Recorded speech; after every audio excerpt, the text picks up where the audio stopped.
Welcome to Section 420, Talkin Yankees, the podcast. Well, the Yankees have an exciting road trip, have a stunning sweep of the Houston Astros, and then come home for an absolute dud of a Yankee Stadium home opener, lose 3-0 to the Toronto Blue Jays. Not really a great way you want to debut Soto in this new Yankee offense, but nevertheless, kind of bizarre day, and started off with an earthquake in New York, so figures it gets worth talking about up and down there. So we'll get into the episode, but before we do, make sure you subscribe to this audio podcast if you're listening, and make sure you go over to the YouTube channel, Section 420 Talkin Yankees, search it, find it, subscribe it there as well.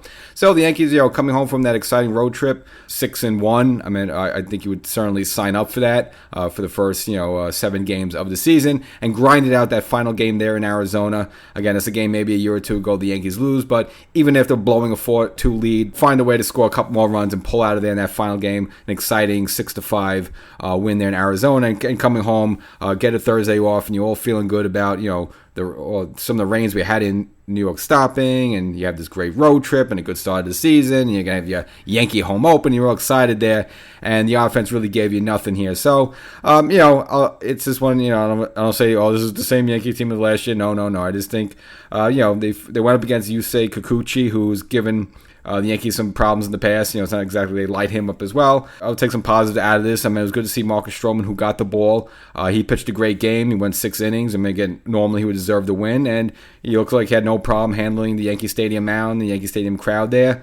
He did what Marcus Stroman does. He got a couple of strikeouts, but maybe it was ground ball after ground ball after ground ball. Saw some good defense there. Birdie would kick a ball in that game, but other than that, Birdie was solid at third base. And again, if DJ's out for a while, and whether it's Birdie or Cabrera, but definitely if Birdie seems more incapable to handle third base, and you also got a couple good plays from Volpe at shortstop, who he kind of had a few bad throws there in Arizona. Partially almost blame him for at least the first blown save there by Clay Holmes when the Yankees originally had the 4-2 lead, but cleaned up his defense a little bit in this game.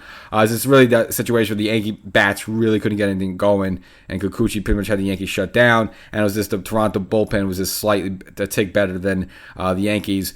It was really Nick Birdie there in the top of the ninth. I mean, with 3 wild throws that to him and Trevino could not get on the same page. That allowed a lot of Toronto runners to either move over or finally score on errant throws there. So it was really not really Nick Birdie getting hit around. It was more of his wild throws there into the dirt that Trevino was able to field. Now, they did finally break the ice in the 7th inning. Ernie Clement pitch hitting, crazy enough, hitting a pinch hit home run off of Khalid Ferguson.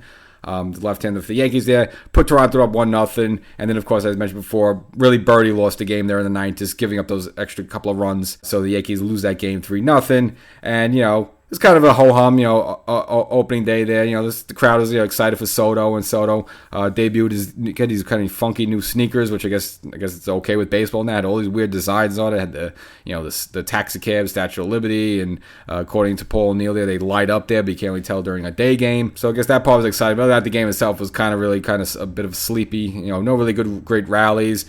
Judge had one opposite field ball that you thought maybe might go for a home run early on, but then it curved foul, and again, really got nothing from this Yankee offense. No real rally or any really threat they really put there this whole game. I mean, they really kind of really off the. So I don't know if that had anything to do with that they were on the West Coast and traveled here. I mean, did have a Thursday off.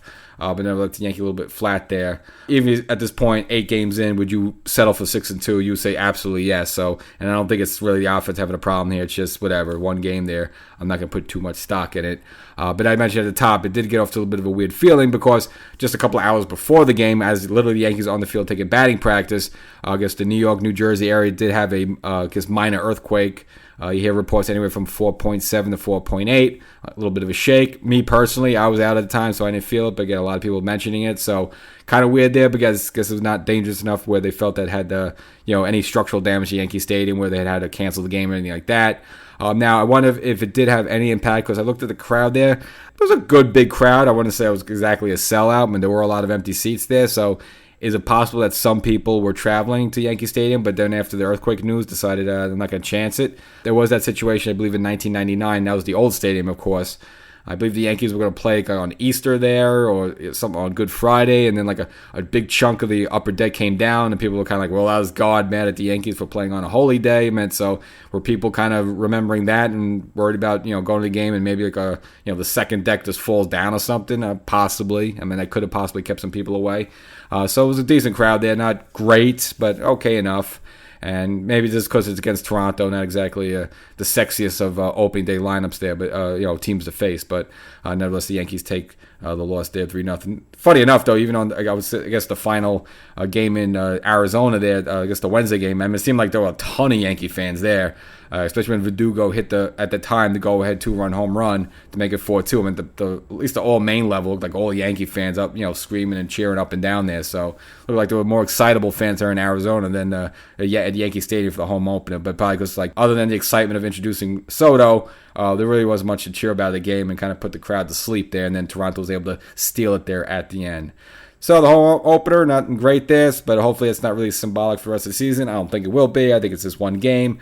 But again, it was a bizarre day, starting with an earthquake. And, there's even some footage of Gleyber Torres taking batting practice during the quake and not really skipping a beat. So it doesn't look like this thing was anything serious. And even here afterwards, there was a couple of aftershocks, which, again, I didn't even feel.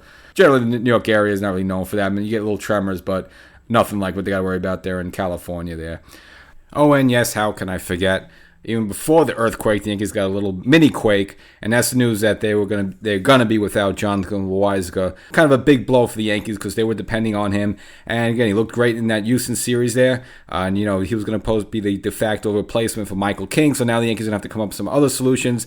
So apparently, after the Wednesday finale in Arizona, he did complain to Boone about some elbow soreness. Now they took an MRI on it.